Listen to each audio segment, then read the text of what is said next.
Hello and welcome to the Fellowship Phase, an Adventures in Middle-earth podcast. I'm Josh and that's Callum. We're going to give you inside information on how to find your own path through Tolkien's world.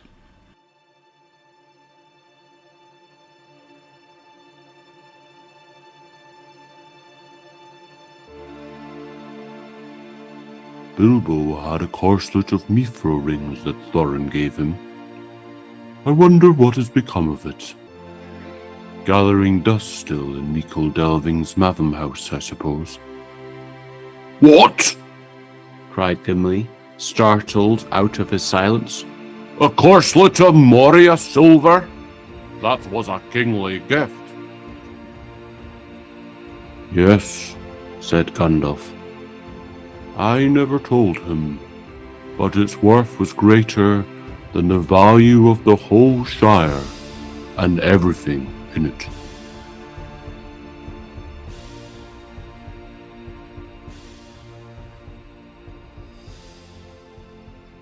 Hello, Callum, and Gimli and Gandalf, apparently. Hello! I love it.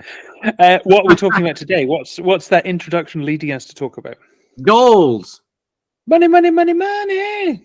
Indeed, yes. We're talking about money, economy in role-playing in Tolkien's world. And why are we talking about this? We're talking about this because I think it is a bit tricky in Adventures in Middle-earth and Lord of the Rings role-playing game compared to Dungeons and Dragons. Yes, it is. And we've had quite a lot of experience with that. And I think we never really thought about why it's tricky, other than that we didn't kind of gel with the rules and slightly did away with them.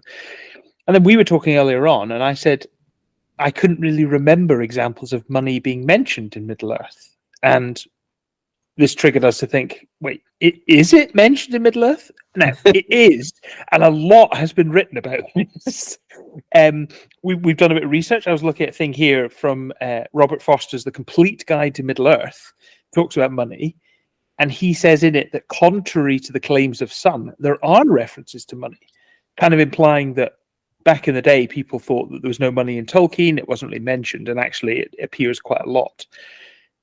I think it's interesting that I had completely forgotten. It's obviously quite a forgettable part of the story, that there's money. There's obviously treasure, and that makes a big part of it.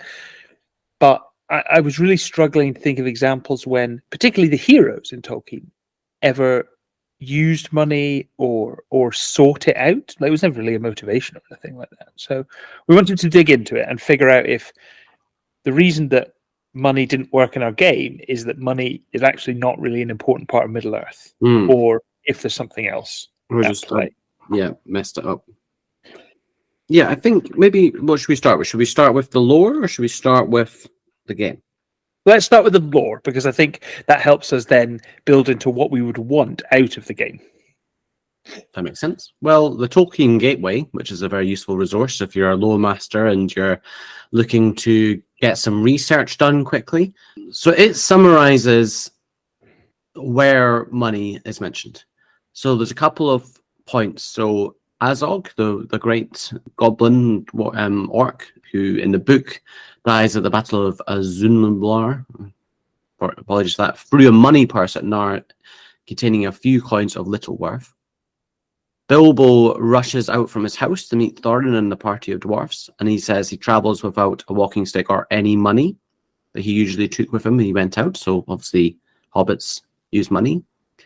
That's interesting. Just on that one before we keep it, that's interesting that very quickly in The Hobbit, Tolkien establishes that whilst money is a thing, Bilbo does not have any and therefore won't be using it. It's almost like he's like, yeah, money's a thing, but we're not gonna talk about that. Yeah, money's gone. After the death of Smaug and the destruction of Lake Town, we'll never know why it's called that, the people were angry at the master of aforementioned Lake Town and declared, we've had enough of the old men and the money counters. And others took up the cry of up with the bowmen and down with the money bags. That was the first example when we talked before we recorded of thinking of men using or talking about money. Other examples we'd come up with were shadowy things, evil things that used gold and money. Once after Smaug's defeated and Bilbo goes home, he takes home two chests of gold. Oh no, two chests, one of gold and one of silver. and as a result is considered rich in addition to his existing wealth. And he dealt in so obviously the hobbits of Bree and the Shire deal in coin money. And going back to Bree, so Bree is mentioned there as well. So there's a mention that a pony is considered to be worth about 4 silver pennies. And Barlam and Butcherbur, the patron of the prancing pony at the time of Lord of the Rings, considers a loss of 30 silver pennies to be a considerable blow. And I think there's a couple of other small references, and there's some lore about like the names of coins and where money is mentioned. That's some of the most key ones. And then some takeaways from that is that, obviously silver coins, so 4 silver coins per pony. I think in normal D&D you might think that 4 silver coins isn't that much because we're used to these extravagant, massive heroic moments with lots and lots of gold, like 1,000 gold pieces for something. Yeah. And in Lord of the Rings, that would be a ludicrous amount of money. Yes, it doesn't really translate, which I think is part of the problem we had, was the game translates across. Like, the rules, certainly Adventures of Middle-earth from 5th edition. And I think we probably didn't separate in our heads which rules we were keeping and which rules we were dispensing with. And we thought, money, we'll translate that across. And it just didn't really work. Something I think is interesting is that Tolkien was obviously so thorough in the preparation of the world, particularly and most famously around language and the languages, and that was obviously his great passion. But also in the history, you look at Silmarillion and just the sheer depth of history that the world has. From an economic point of view, it's kind of sort of hand-waved. That's not really part of the history, and there's a lot of talk of trade and of different cultures being focused and wealthy because of trade. So the dwarves are very linked to kind of gold and mining and producing things, whereas the Shire, it's kind of implied that that's this more pastoral thing where they don't really use coin other than maybe getting beer at the Green Dragon. It's interesting, I think, the fact that Tolkien spent so much less time on currency, money, and economics compared to the other parts of the lore, which he went into huge depth about. I think probably shows how little he felt that was important in the fantasy world. Which is interesting, I think. It's the sort of story that he's wanting to tell. Like, in a game, we talk about, rewarding the players for the game you want them to play. Yeah. If you're creating a story, you don't have to write about everything. If you're creating a world, you don't have to spell everything out. It just wasn't of interest to him, and that's fine. But then it does mean that if you're playing a role-playing game in that setting, should that be part of the game? Yeah. If it was so unimportant to him to spend so little time spelling it out, like obviously there are some mentions of it and it does exist, but really it doesn't time with the themes, and the main themes that come about to do with money are negative. It's a thing associated with the shadow, with evil. So Josh, you were giving an example earlier on before we started recording. Yeah, of Smaug, who's the main villain in The Hobbit. At least there are probably, you could identify other, but he's probably the main villain. The story is structured around defeating him. The mission they go on is to go and reclaim treasure. Now, his motivation, his agenda is the accumulation of wealth, and he doesn't use it for anything.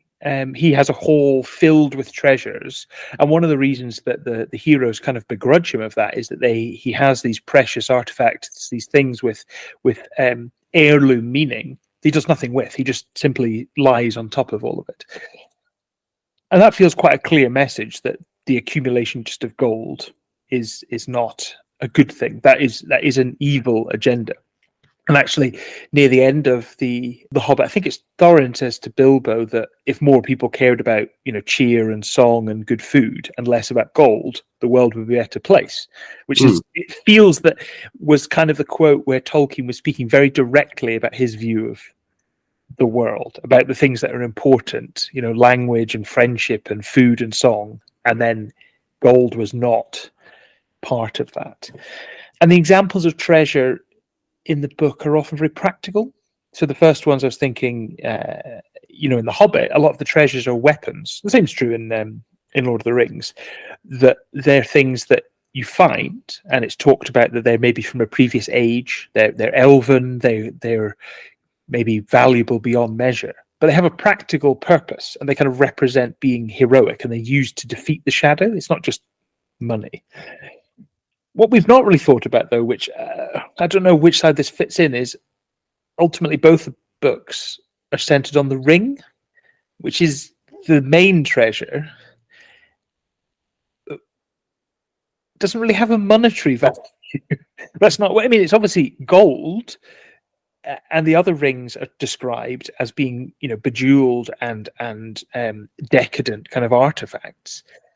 But where does that fall into it? Is it the fact that the importance of the ring, that treasure, has nothing to do with money and is all about power? And that's what the book is about? I think it's tied up a little bit because, it's made of gold. And when Smeagol and Deagle are fighting over the ring, the line is, he caught Deagle by the throat and strangled him because the gold looks so bright and beautiful. Yes. That allure of gold, of wealth. And, I think gold can be beautiful, but it's tied up in a monetary value as well. What can you do with gold? Although maybe not, I guess, because, some things that are precious are there because they're aesthetically pleasing rather than actually what you're going to do with them. Which I suppose that's kind of the way we see with elves, and perhaps their art and their artifacts are things of beauty for the sake of being beautiful. So the elvish culture is implied as being not wealthy, but when it's described, it feels wealthy and with riches compared to the Shire, which is simpler life, but just for the sake of its beauty, not because the elves want money. The dwarves are probably the closest to what we would think of as kind of like modern world capitalism, money, trade, precious resources. But even then, they're not. Are they driven? They're not driven by the accumulation of. Yeah, we talk about dragon sickness, and that's the madness that comes from gold that's been sat on by a dragon, and the way in which that can change someone to becoming greedy, and that's reflected in the game, in the shadow sickness rules in Adventures Middle Earth. So one of them is dragon sickness for the treasure hunter. Treasure hunter. Burglar. I actually wanted to talk about burglars in a second, but yes, sorry, you were saying about dragons. So, there's a whole thing wrapped up in the game about this spectrum between, a minor requirement for gold to get by, all the way up to like dragon sickness and, being corrupted by that greed and need for gold's sake. And I think it's very clear that was viewed as a negative aspect. Yes. Now, I wonder if we now switch into talking about the game rules. Yeah. Now, I think this is where the two things, gamifying anything, role play, like distilling any kind of situation into role play, there are always these points which are difficult, because it's difficult to take an abstract thing or tone and make rules. And we know that rules are important as part of the sort of shared experience because they help us all play together. I think part of the problem is the way that money kind of entered the world and became a thing was that people obviously used to just trade directly. Would trade whatever resource they had for another resource. As that became more complicated, there needed to be a kind of standardized way of doing that. Yeah. Because it became less and less clear what the value of things were, and it was, things were very difficult to trade. Also, it's practically difficult to go out shopping and take a big pile of sheep with you. Be like, exactly. Buy a carrot for a quarter of a sheep. It basically standardized trade, which makes sense. And obviously, the development of money since then into 21st century money is incredibly complicated. But on the simplest terms, it's standardized trade.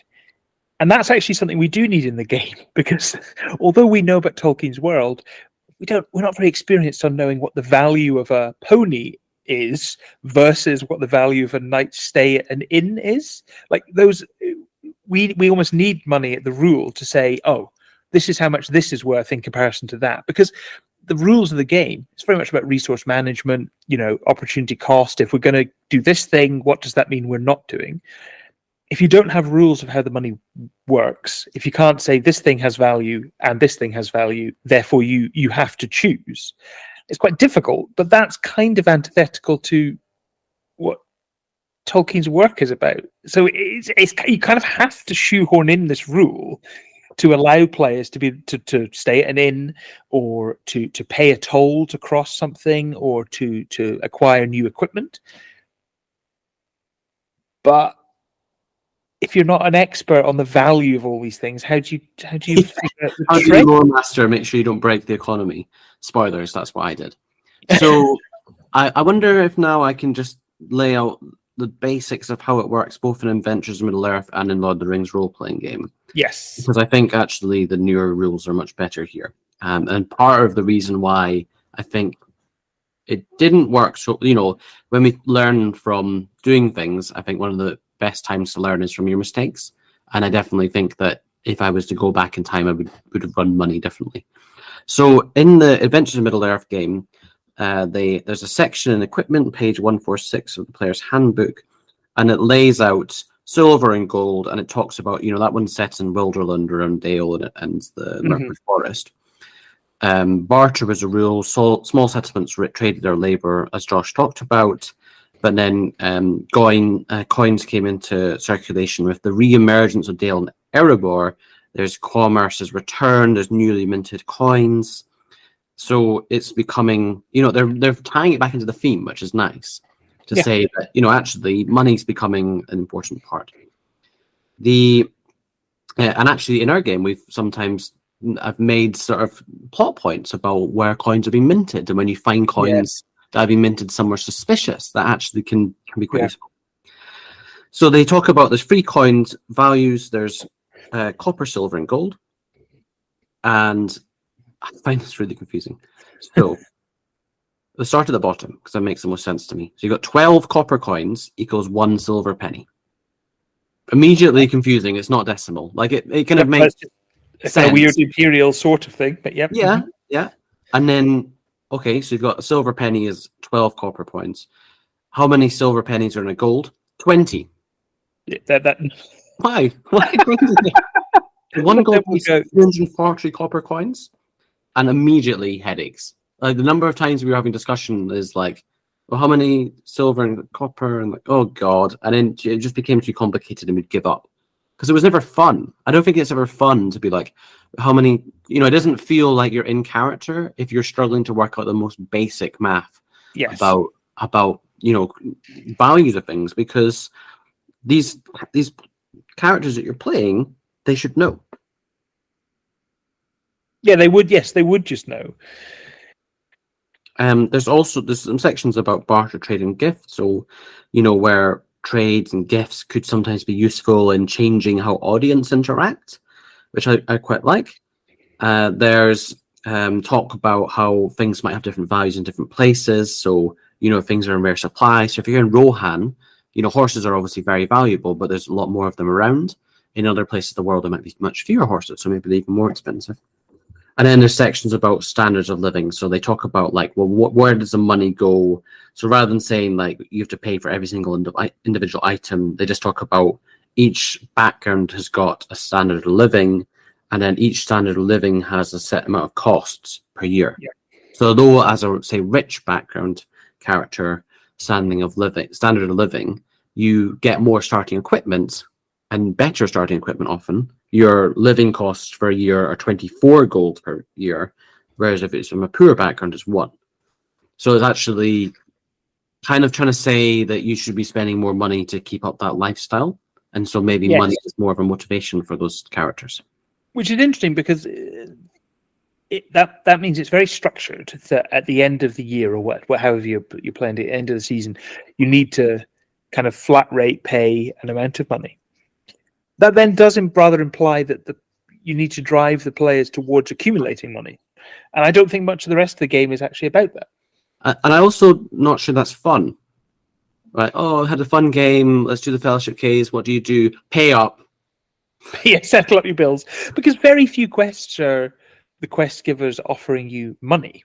Now, in other role-playing games, a more kind of generic or high fantasy setting, it might be that it's like, oh, you go see the wizard and they're willing to give you X amount of gold if you deal with this problem. And actually, if you hark back to first edition of D&D, XP and gold were actually the same thing. The way you accumulated XP to level up was by accumulating gold. I think a single gold piece was a single experience point. And that was effectively the reward you gave players. You delve into a dungeon, you get the treasure, you get this amount of coin, therefore you level up. And you would be very driven. As we've talked about this before, like you reward the players for the type of game you want. So you want them to delve into a dungeon? Great. Then they can level up by getting what's in the dungeon.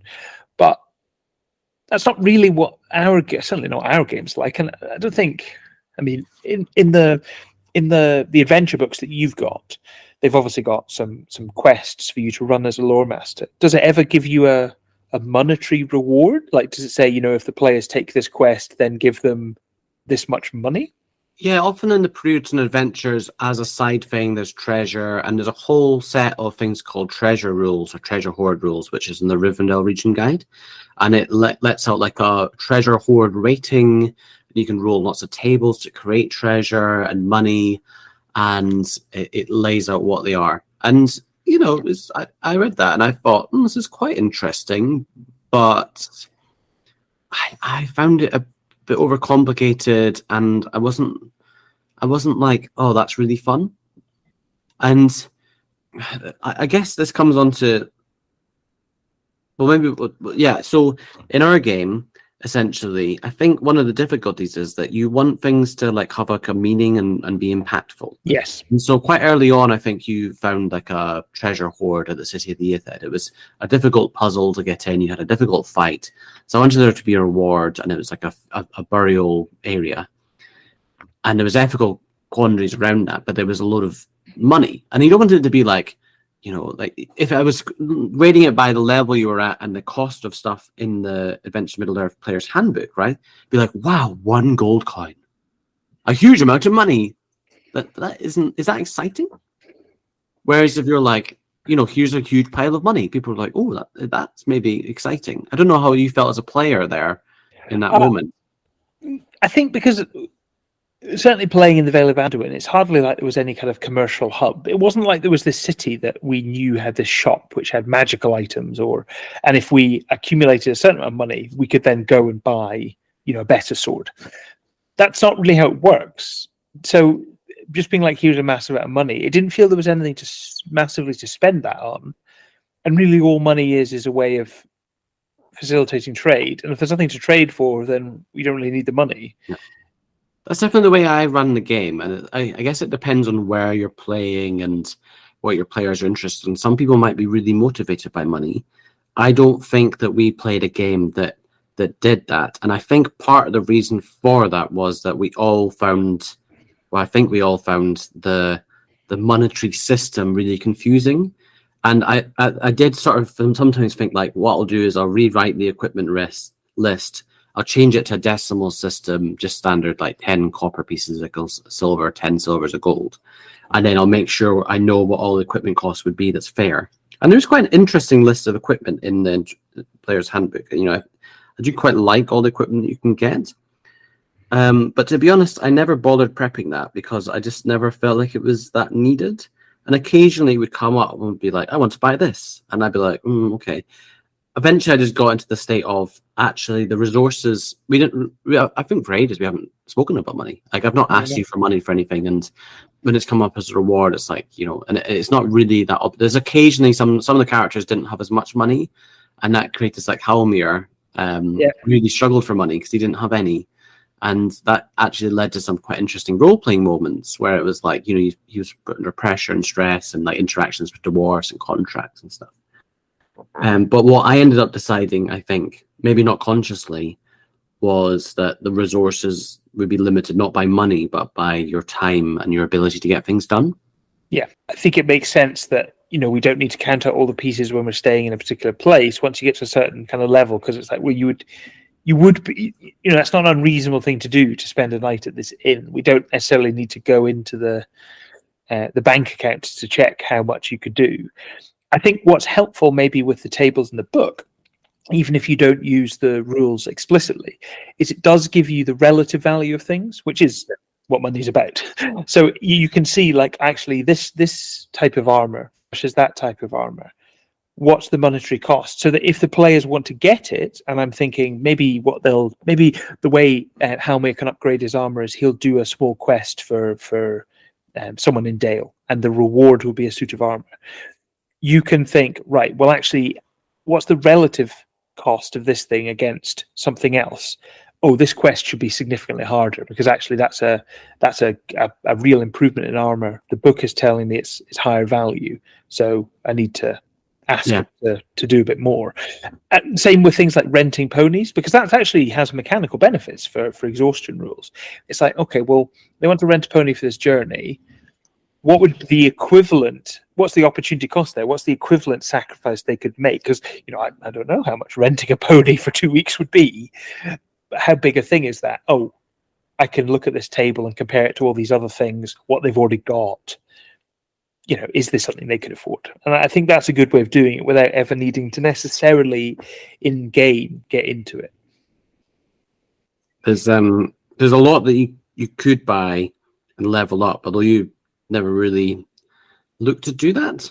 I'm just reading the rules again about Dwarven forged weapons and armor and stuff, and actually they're really powerful in this game. But we kind of, I think, left it down to roleplay when you got weapons. Yes. And I actually was probably quite generous with items and magical weapons or heirloom weapons, or, there was things around that everybody ended up with. Basically people would be like, I'd like a new sword. And then I think I prefer to come up with a roleplay reason why you'd be given a sword or find a sword, rather than, I don't find it particularly interesting to buy stuff. Although there was one moment where I think someone bought a weapon, and anyway, I feel like most of the moments that involved money in our game, I look back on now and I'm like, like when we did try and use it, I never felt like it really fit the world that well.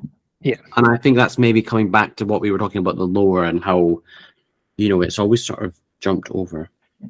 So would it be safe to say that our advice is that if money and resource management and that detail is your thing, there are rules both in AiME and Lord of the Rings 5th edition to facilitate that. They are not necessarily very intuitive, so would advise all the players to read them to understand the economy. But I think my advice would be, we found our game's tone and flavor is better once we set the economy aside. It felt more true to Middle-earth. And if you're in two minds about it, I think probably our advice would be, you can set it aside, you can do so successfully, and it's really benefited our game. I wonder if it's also at lower levels it's maybe more important, and then once you've, we kind of got to a point where, like, okay, you've got lots of treasure, so money's no longer an object. Fine. I wonder if it would be easier, maybe talk about the Lord of the Rings role-playing game rules now, because just having not used those in game but read through them, I'm like, these are much more simple. And we're as we keep mentioning, we will go through the book and do a proper review at some point. We've made notes on most of that, but there's a lot in there, so it's taking a while to go through it. So in the equipment section on page 69 of the Lord of the Rings role-playing book, there is a section on coinage. The exchange rate, I wonder where they got this idea from. 10 copper piece coins equals a silver penny. 10 silver pennies is a gold piece. Oh, that's nice and simple, isn't it? So, yeah. They have the same standard of living, but it's been simplified down to just frugal, common, and prosperous. It affects their starting gear, and then they have a thing called out-of-pocket expenses. So basically, whether someone can afford an out-of-pocket expense, they can say, it comes down to their standard of living. So if you're a higher standard of living, you're more likely to be able to afford things. And it lays out stuff like the cost of stays at different inn types, different types of food, different types of drinks, different types of meal, different types of pipeweed. Costing makes a bit more sense. Like in Adventures in Middle-earth, a day's ration costs 120 copper pieces, which is 10 silver pieces, which is ludicrously expensive, I think. A day's rations? rations one day, 120 copper pieces, which is and it's 12 copper pieces of silver pieces. It's 10 silver pieces. And for reference, a quiver of arrows is 1. A robe is 1. Sorry, 50 feet of hempen rope is 1. So I feel like there might be a typo there, because it doesn't really make sense to me that would be so expensive. Or, the conversion rate was different before and then they changed it. Either way, that's one of the notes on this that I've made, which is I've scored that out and changed it. Yeah, so strange. But in the new rules, it sort of all ties together. It makes sense. Books are very expensive. Climber kits are very expensive. A bucket is very cheap. Bucket is surprisingly cheap. Bucket's only 1 copper piece. Anyway, don't lead into it too much. Why is chalk more expensive? The bucket economy. There's like role-playing games that you play sometimes where like the more like they have a bar this system, like the more of something that's available and it gets cheaper. Yeah. So maybe it's like that. There's just the market's been flooded with buckets. I feel an adventure coming on. I actually think there is, from a kind of money economic point of view, I think there's probably plenty of systems, and there could be entirely bespoke systems to play a game that's very grounded in trade and commerce and money and is kind of about that. And there are stories to tell in that realm. I just don't think this is the setting for it. I think it means that the way the rules have been written is kind of forcing something into the world that is not a big part of the world, and that it's kind of necessary to have the rules available to the players. But yeah, I wouldn't get hung up on them personally. I think this game is so about the themes and the stories you want to tell. And I think that our party, which is driven by mainly personal goals or a lot of knowledge or, loss and sorrow, is not that important. But I can envisage a party where this could be really important. And in those situations, I would recommend the newer rules. But for example, I think like one of the things I quite like the idea of is doing like an all dwarven company. And there, I think it could, for example, just thinking of like spitballing some ideas about quests or storylines. If you had a group that motivation was to gain money, and that was very clear, like people wanting to gain wealth or have wealth in order to use it for something, that can then open up some interesting dynamics. It's like, okay, well, I'll put them in a situation where they could get money, but that would have a moral implication. Yes, I like that. Or like the money that they're gaining is ill-gotten from someone else. Is that the right thing to do? Or there's a potential effect on dragon sickness, or, it's dangerous to get it. Do they prioritize safety or riches? And so actually the theme comes through, and it's a very deliberate part of the game, and then I think that would make more sense. But even in that game, I'm not sure the nitty-gritty bits of money and buying stuff would add that much. I don't know what you think there. Even then, it feels like the layering on those narrative things and the kind of the moral quandaries and the potential are more interesting than just the numerical bit of it. Unless you tied it into some way, like, money used to be leveling, so maybe do that. I don't know. There's different ways of approaching it, but yeah, I think that's just our thoughts, and we're obviously not talking scholars, so there's a lot more written about it, and we did find some articles that went much more deeply into what scholars think Tolkien's thoughts were on, his commentary on money and wealth in Middle-earth. So we haven't deep dived into that so much, but I guess, there is a kind of tension between,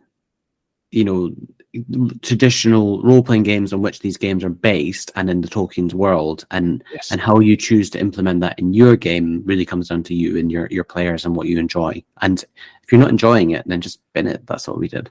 Yeah. It would be interesting to chuck your money in the bin. It'd be interesting to hear how other parties have played this. So if you have any suggestions, or if you want to say that we're talking rubbish and you've got a great economy in your game, then you can email us at thefellowshipphase@gmail.com. Gmail.com. that's the one, at gmail.com, or tweet us at Fellowship Phase.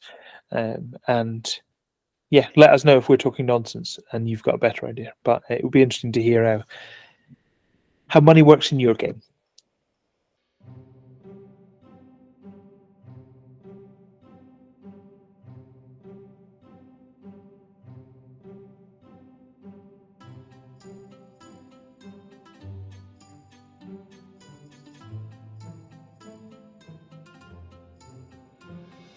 No emails except on party business.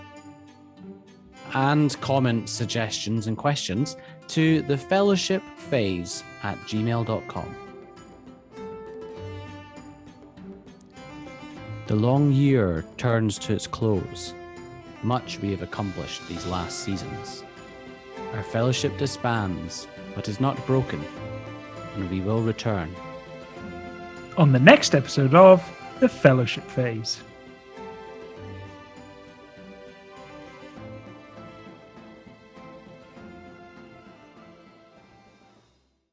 When can you buy things the cheapest in Lake Town? I don't know, Callum, when? When there's a fire sale. Flawlessly delivered, thank you.